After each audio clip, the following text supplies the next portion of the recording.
नमस्ते स्टूडेंट्स, आइए आज हम फिर एक नई चैप्टर की चर्चा करते हैं 10th क्लास के लिए। चैप्टर का नाम है वृत्त एवं स्पर्श रेखा, सर्कल एंड टेंजेंट्स।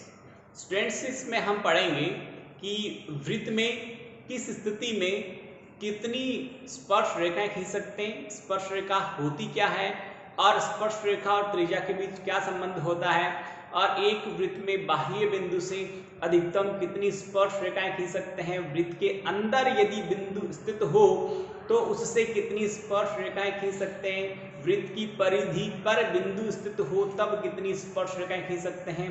इस प्रकार के हम क्वेश्चंस के आंसर यहाँ पर जानेंगे। आगे हम देखते हैं, आज का जो स्टार्टअप हम करते हैं, सबसे पहले एक बार वृत्त और स्पर्श रेखाओं के बारे में परिचय देते हुए मैं आगे बढ़ना चाहता हूं। आइए देखते हैं, जैसे स्टूडेंट्स ये एक वृत्त है, ठीक है, और ये इसका केंद्र है, OA इसकी त्रिज्या है। यदि इस OA त्रिज्या के साथ 90 डिग्री का कोण बनाते हुए यदि कोई हम रेखा खींचते हैं बिंदु A पर, OA के साथ में 90 डिग्री का कोण बनाते हुए यदि हम कोई रेखा खींचते हैं तो वह रेखा वृत्त की स्पर्श रेखा कहलाती है। यानी यहां पर हम देखिए परिभाषा के अनुसार, इसकी परिभाषा की यदि हम बात करना चाहें तो किसी वृत्त और उसकी त्रिज्या किसे कहते हैं, केंद्र से परिधि तक की दूरी को त्रिज्या कहा जाता है। ये सेंटर है इसका O और ये इसकी त्रिज्या है OA या OB, OP, कोई भी नाम देना चाहे आप। तो इस OA के साथ में हम यदि समकोण बनाते हैं, 90 डिग्री का कोण बनाते हैं, और फिर यदि हम 90 डिग्री का कोण बनाते हुए एक रेखा खींचे जो बिंदु A से होकर गुजरे इस प्रकार से, तो उसे हम वृत्त की स्पर्श रेखा कहते हैं। यानी स्पर्श रेखा, ये जो त्रिज्या है OA, इस त्रिज्या के ऊपर लंब होती है, ये स्पर्श रेखा है।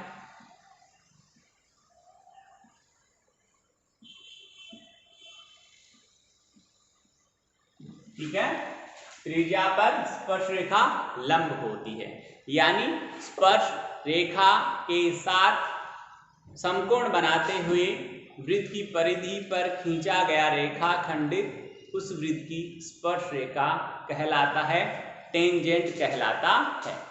आगे देखते हैं हम, स्पर्श का मतलब होता है छूना, टच करना। बट यदि कोई लाइन, यदि कोई रेखा वृत्त को काटते हुए चली जाए, काटेगी तो मिनिमम 2 बिंदु पर काटेगी, काटते हुए चली जाए तो उसको हम छेदन रेखा कहते हैं या प्रतिच्छेदी रेखा कहते हैं, इंटरसेक्टिंग लाइन भी उसे कहा जाता है। तो यहां पर स्पर्श रेखा के बारे में हम जाने, परिभाषा लिखता हूं मैं, वो है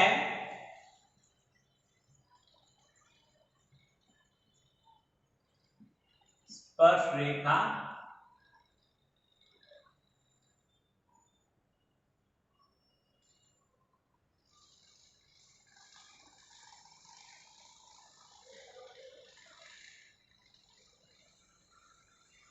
टेंजेंट कहते हैं। परिभाषा में वह सरल रेखा जो वृत्त को केवल एक बिंदु पर स्पर्श करती है।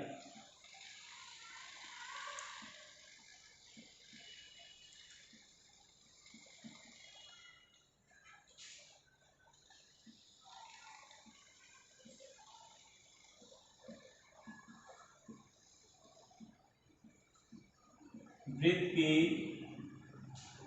स्पर्श रेखा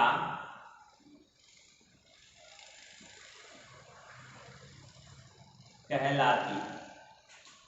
एक बिंदु पर वह सरल रेखा जो वृत्त को केवल एक बिंदु पर स्पर्श करती है वृत्त की स्पर्श रेखा कहलाती है। एक बिंदु से तात्पर्य क्या है जरा देखिए। जैसे ये रेखा यूं गई, इसको मैंने नाम दिया PQ, तो ये रेखा वृत्त को दो बिंदुओं पर काटते हुए गई, यानी ये स्पर्श रेखा नहीं है, इसे हम छेदन रेखा कह सकते हैं। काटना, प्रतिच्छेदी रेखा भी बोल सकते हैं।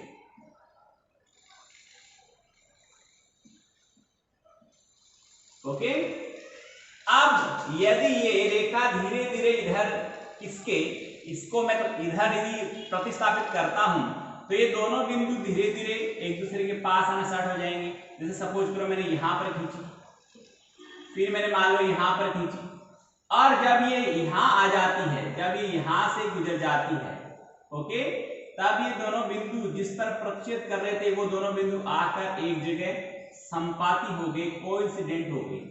जब प्रतिच्छेदी रेखा के दोनों बिंदु संपाती हो जाते हैं तो वह रेखा प्रतिच्छेदी या छेदन रेखा न कहलाकर स्पर्श रेखा बन जाती है। क्या बन जाती है? स्पर्श रेखा बन जाती है। छेदन रेखा या प्रतिच्छेदी रेखा वृत्त को एक से अधिक बिंदुओं पर काटती है, और जब किसी छेदन रेखा के दोनों प्रतिच्छेदी बिंदु संपाती हो जाते हैं तो वह स्पर्श रेखा बन जाती है। अर्थात वह सरल रेखा जो वृत्त को केवल एक बिंदु पर छूकर जाती है, स्पर्श करते हुए गुजरती है, उसे वृत्त की स्पर्श रेखा कहते हैं। आगे देखिए,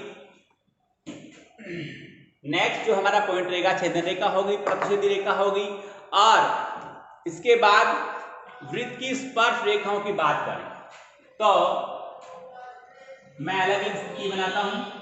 ये वृत्त की परिधि पर एक बिंदु है, तो वृत्त की परिधि पर यदि कोई बिंदु स्थित है तो वहां से केवल एक स्पर्श रेखा खींच सकते हैं, केवल एक स्पर्श रेखा गुजर सकती है।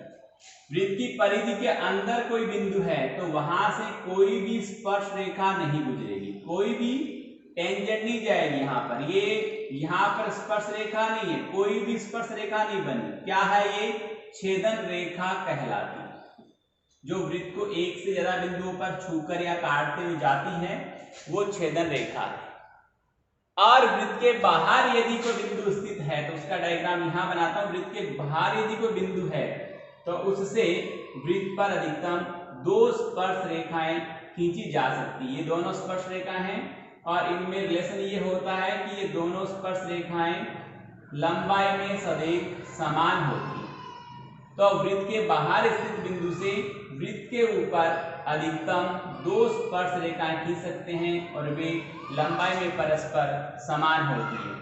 वृत्त की परिधि पर स्थित किसी बिंदु से केवल और केवल एक स्पर्श रेखा खींच सकते हैं।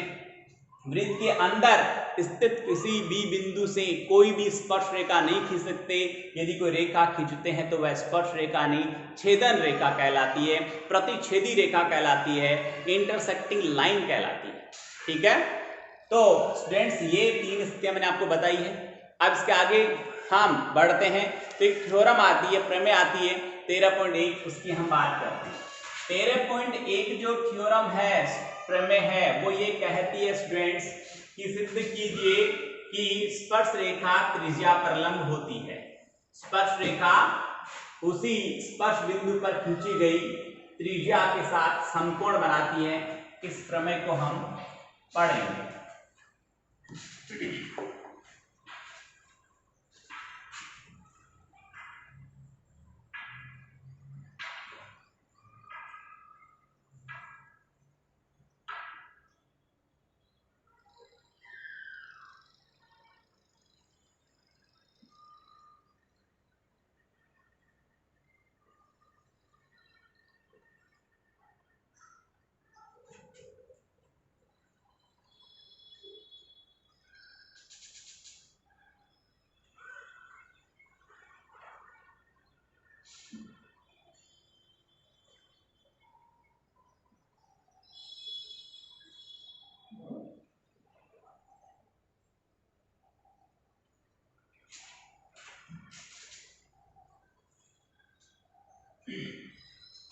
स्टूडेंट्स, हमें दिया गया क्या है उसकी बात करते हैं हम।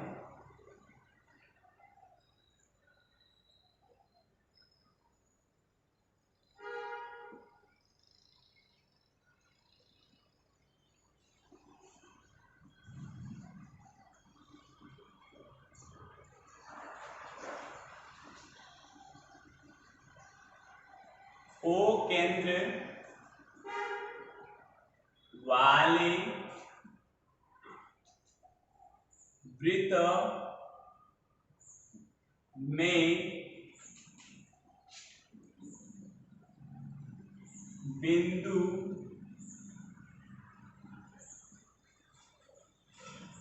M पर स्पर्श रेखा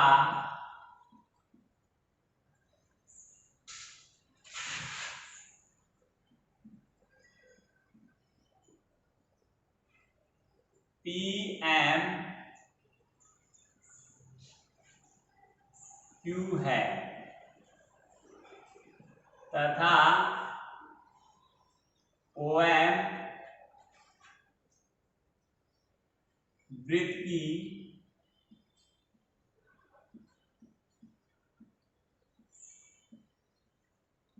त्रिज्या है। हमें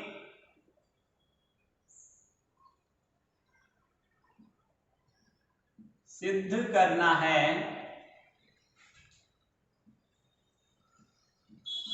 कि कोण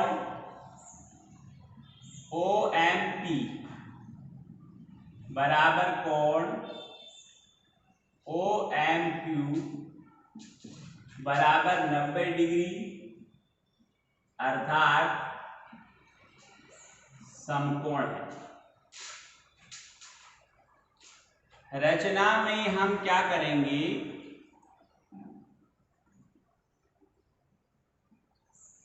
कि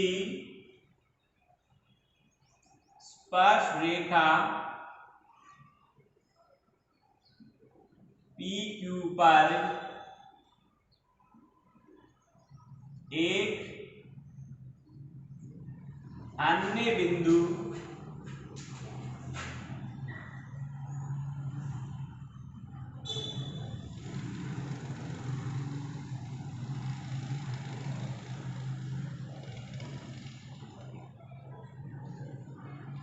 N लिया,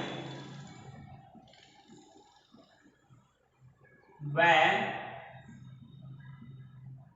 उसको केंद्र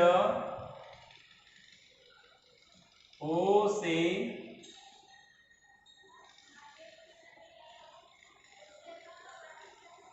मिला है।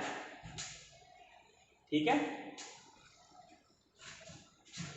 अब यहां मैंने बिंदु N ले लिया।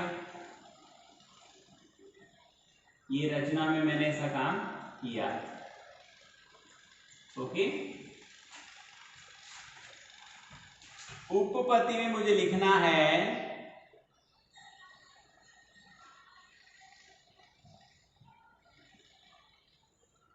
कि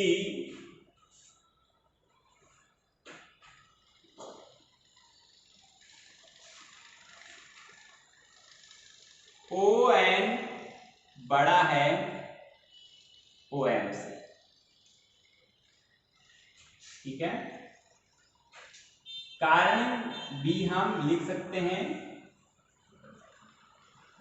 क्योंकि बिंदु N वृत्त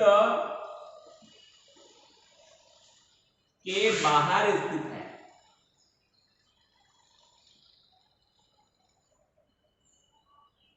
वृत्त के बाहर स्थित है, अतः ON त्रिज्या से अधिक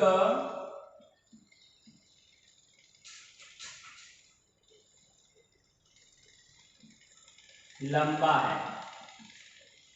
क्यों साहब? जब n तो है वृत्त के बाहर और m है वृत्त के ऊपर। वृत्त के ऊपर मतलब परिधि के ऊपर। और जब कोई बिंदु परिधि पर होता है तो केंद्र से परिधि तक की दूरी को हम त्रिज्या कहते हैं। यानी OM त्रिज्या के बराबर है। OM बराबर त्रिज्या। जबकि ON बड़ा है त्रिज्या से। समीकरण 1 और 2 से तुलना करें, ये त्रिज्या के बराबर है और ये त्रिज्या से बड़ा है, तो ये ON है वो OM से भी क्या हो गया? बड़ा। समझ में आ रही बात इतनी? अब यहां पर एक बार और लिख दूं, चाहो तो कारण के साथ लिख दिया मैंने कि ON तो बड़ा है और OM छोटा है। आप कहेंगे कि चूंकि किसी बिंदु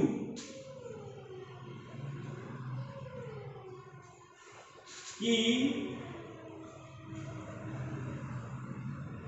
दी गई रेखा से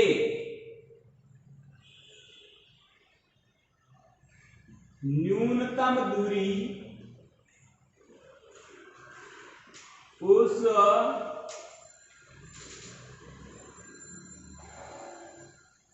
बिंदु से रेखा पर खींचे गए लंब की होती है।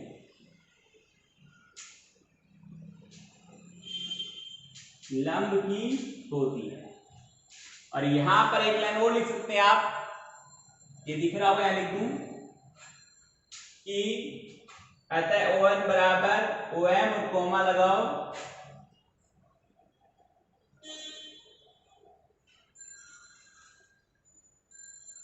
अतः है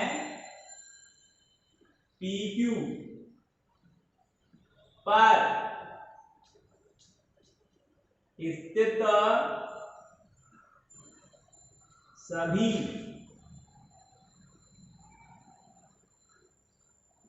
बिंदुओं, ठीक है, PQ पर स्थित सभी बिंदुओं, इस लाइन को आगे बढ़ाता हूं, जगह नहीं इधर, में से बिंदु M की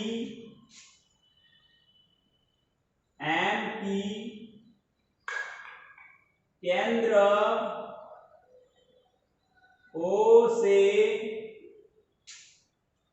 दूरी न्यूनतम रहेगी। ठीक है, इस लाइन को कंप्लीट लिख लेना। एक बार फिर से गौर से देख लें ये लाइन, इसके बाद ये लाइन लिखनी, अतः ON बड़ा है OM से, कोमा PQ पर स्थित सभी बिंदुओं में से बिंदु M की केंद्र O से दूरी न्यूनतम रहेगी। और किसी बिंदु की रेखा से न्यूनतम दूरी उस बिंदु से उस रेखा पर खींचे गए लंब की होती है। इधर नीचे जगह नहीं थी, इसलिए मैंने इस लाइन के बाद, यहां के बाद ये स्टेटमेंट लिखा है, क्योंकि किसी बिंदु की दी गई रेखा से न्यूनतम दूरी उस बिंदु से रेखा पर खींचे गए लंब की होती है।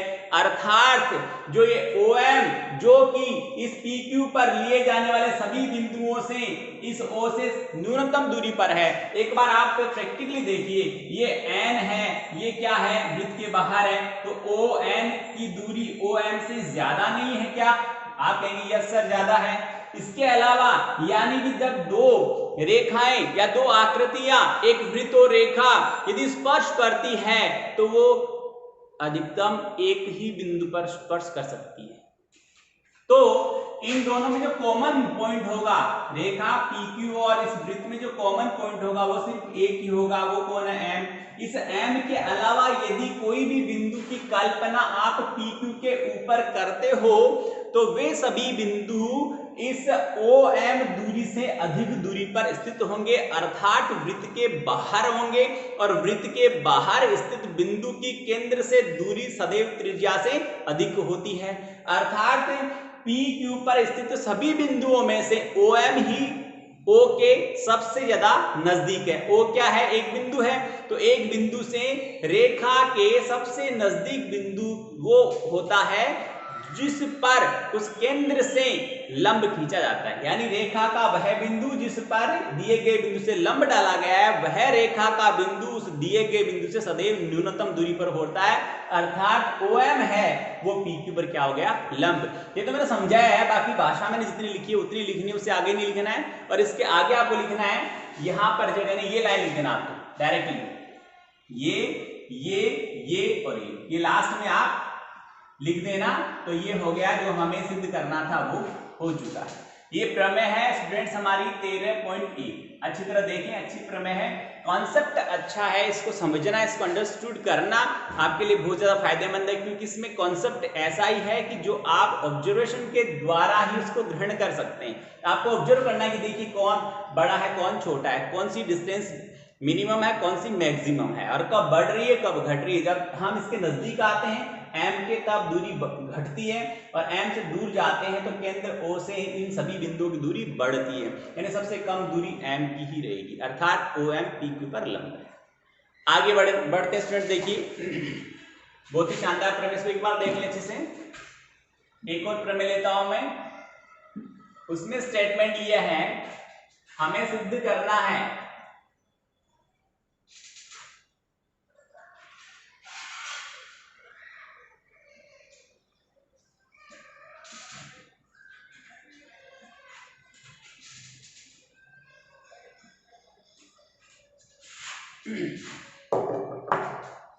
प्रमेय है नेक्स्ट कि एक बाह्य बिंदु से किसी वृत्त पर खींची गई दो स्पर्शरेखाएं लंबाई में बराबर होती है। ये बहुत ही मोस्ट इंपॉर्टेंट थ्योरम है जो बोर्ड एग्जाम में आई हुई है और आने के पूरे पूरे चांस बनते हैं इसके। इस चैप्टर में जो मोस्ट इंपॉर्टेंट 2 या 3 जो स्टेटमेंट है या थ्योरम है या जो एग्जाम्पल है, उनमें से ये भी एक बहुत मोस्ट इंपॉर्टेंट थ्योरम का पार्ट है, इसको ढंग से देखिए। बाह्य बिंदु से एक ही वृत्त पर खींची गई स्पर्श रेखाएं लंबाई में समान होती है, ये स्टेटमेंट हमें प्रूव करना है। इसको आगे बढ़ा लेते हैं और यहीं से एक और खींच देते हैं, इसको P नाम दिया, ये रचना के तौर पे बनाऊंगा मैं, इसलिए इस बार नहीं है, और इसको भी थोड़ा सा आगे बढ़ाते हैं। ये PA है और ये यहाँ पर इसका स्पर्श बिंदु आ गया, ये PB और ये इसका केंद्र है ओके। आप यहां से हमें दिया गया क्या है, वही लाइन लिखनी है, O केंद्र वाले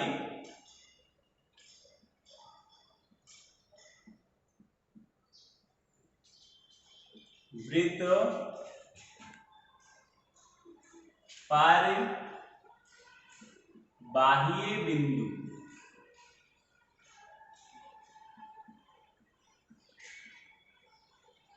P से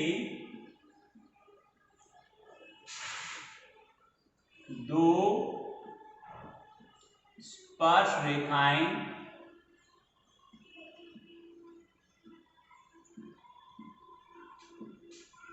PA व PB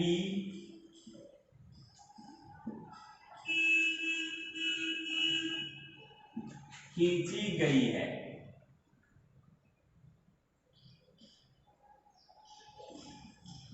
ओके, और सिद्ध क्या करना है कि PA बराबर PB है क्या। रचना में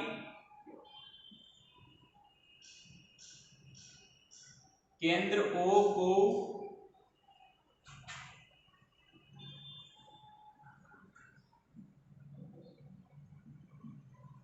बिंदुओं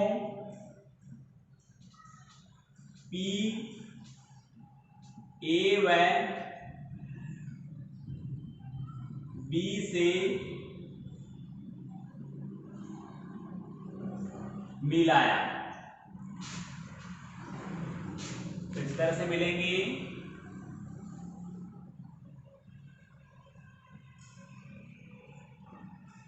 और ये पी से जॉइन हो गया।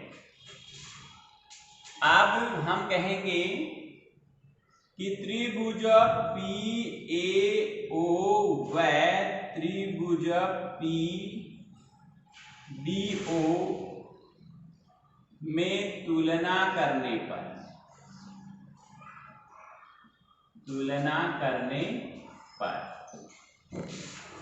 क्या पाया? तुलना करने पर देखिए ओपी दोनों में कॉमन है, ओए और ओबी वृत्त की त्रिज्या इसलिए बराबर होगी, और हमने अभी सिद्ध किया कि त्रिज्या स्पर्श रेखा पर लंब होती है। क्यों? अतः ये समकोण हो गया, सामने वाला कर्ण हो गया, एक भुजा हो गई, समकोण हो गया, कर्ण हो गया और भुजा आरएचएस नियम लग जाएगा। आप कहेंगे कि ओए बराबर ओबी, ये तो रीजन आ गया कि वृत्त की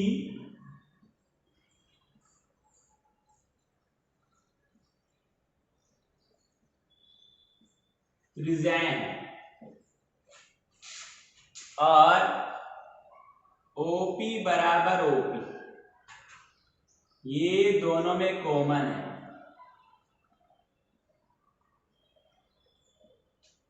उभयनिष्ठ भुजा है और कोण OAP बराबर कोण OBP, ये प्रत्येक समकोण है।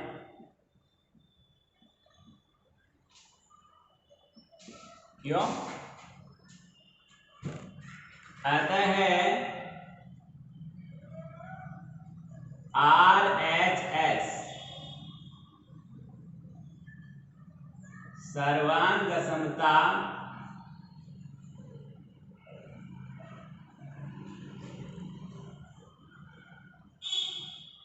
गुणधर्म से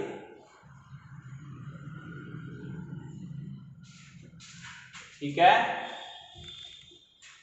त्रिभुज OAP सर्वांग सम है त्रिभुज OBP,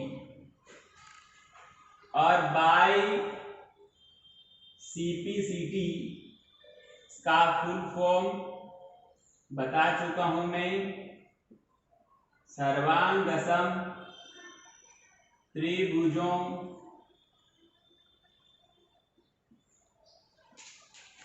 की संगत अवयव समान होते हैं। तो बाय CPCT PA बराबर क्या आया? PB, यही हमें सिद्ध करना है। स्टूडेंट्स बहुत ही मोस्ट इंपोर्टेंट थ्योरम है, अच्छी तरह इसको देखें, समझें, पढ़ें, बोर्ड पे आराम से देख लें। सभी से मैं एक बार फिर रिक्वेस्ट कर रहा हूँ कि जो बच्चे वीडियो टाइम पे नहीं देखते हैं, पढ़ाई टाइम पे नहीं करें, उनसे मैं एक बार फिर हार्डली रिक्वेस्ट कर रहा हूँ कि अच्छी तरह पढ़ाई करें, मेहनत करें, टाइम दें और अपने फ्यूचर के साथ खिलवाड़ नहीं करें। यदि आप इस बहुत ही मोस्ट वैल्यूएबल टाइम को खो दोगे तो आप फिर लास्ट एग्जाम टाइम में कुछ भी अचीव नहीं कर पाओगे। इसलिए अच्छी तरह देखें, पढ़ाई करें, मेहनत करें, होमवर्क जरूर करें। जो बच्चे नए ऐड हो रहे हैं, आज तक जिन्होंने नहीं देखा है या जो आज से देखना स्टार्ट कर रहे हैं, वो आज से ही होमवर्क स्टार्ट कर ले, कोई दिक्कत नहीं। पीछे वाला रिवीजन के साथ कर लेना, आज से काम करें, पीछे वाला नहीं करें। आज का वीडियो आज ही देखें, यदि आपका छूट जाता है तो उसको आप एक्स्ट्रा टाइम देकर कवर करें। ये नहीं कि आप 5 दिन के वीडियो एक साथ देख रहे हो और आज वाला देखा ही नहीं, ऐसा नहीं होना चाहिए। आज का वीडियो आज ही देखना है, पीछे का छूट गया है तो उसको एक्स्ट्रा टाइम देकर करिए। आजकल तो वीडियो का शेड्यूल चेंज हो गया है, सोम मंगल बुध आपके पास वीडियो आएगा, Hindi maths, science, social science और इंग्लिश का। और गुरु और शुक्र को आएगा हिंदी और संस्कृत का। सैटरडे संडे ऑफ रहेगा, तो जब सैटरडे संडे टाइम मिलता है उसमें आपको छूट गया उसको आप कवर करें। पर आज का वीडियो आज ही देखें, मेहनत करें, पढ़ाई करें, होमवर्क जरूर करें। बहुत बहुत धन्यवाद, थैंक यू।